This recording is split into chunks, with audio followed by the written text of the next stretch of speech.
My name's Joe Wiktorowicz, and welcome to Allied TV.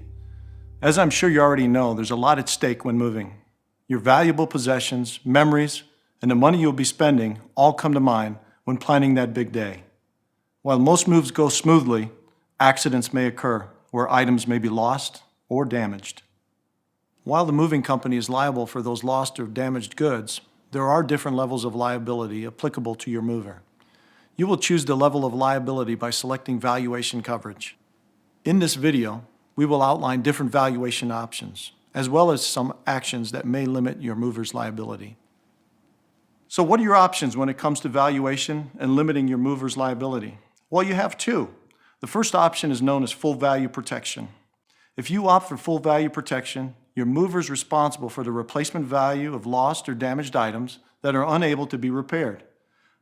This means that for any item that is lost or damaged, your mover will offer to do one of the following for each item. Number 1, repair the item. Number 2, replace with a similar item. Or number 3, make a cash settlement for the cost of the repair or the current market replacement value. It's also important to know under this option, movers limit their liability to damaged or lost articles of extraordinary value unless you notify your mover in writing on the shipping documents of each high-valued item. An article of extraordinary value is one that exceeds $100 per pound. If you want to go with a less comprehensive liability coverage, you can choose the second option known as released value. Although this coverage is offered at no additional cost, its protection is minimal. Under this option, the mover is only liable for no more than 60 cents per pound per article. Therefore, you're only compensated based on the weight of the item and not its value.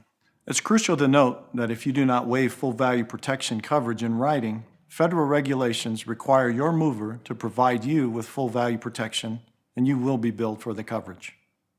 So now that you know about your two coverage options, it's time to discuss some actions that may limit your mover's liability.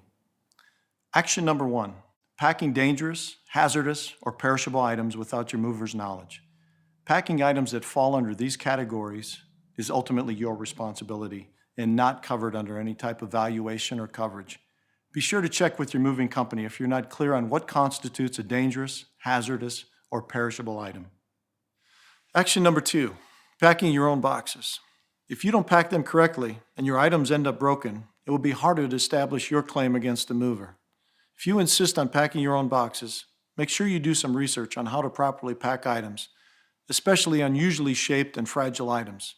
You should also purchase new moving boxes appropriate to the items to be packed, and note any damaged boxes on the delivery documents in order to establish the mover's liability. Action number 3, choosing released value coverage when your items are worth more than 60 cents a pound per article.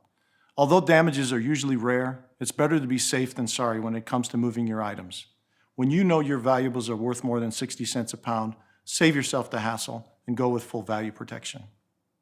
And lastly, action number 4, not notifying your mover in writing about the articles of extraordinary value. Without notifying your movers, they will have a limited responsibility when it comes to covering those particular items. If you want to be sure you receive the proper coverage, tell them in writing. Now that you know what to avoid when it comes to liability coverage and the two options that are available to you, you can make smarter decisions when it comes to protecting your possessions throughout your move. Thanks for watching. With Allied TV, I'm Joe Wiktorowicz, wishing you a safe and easy move.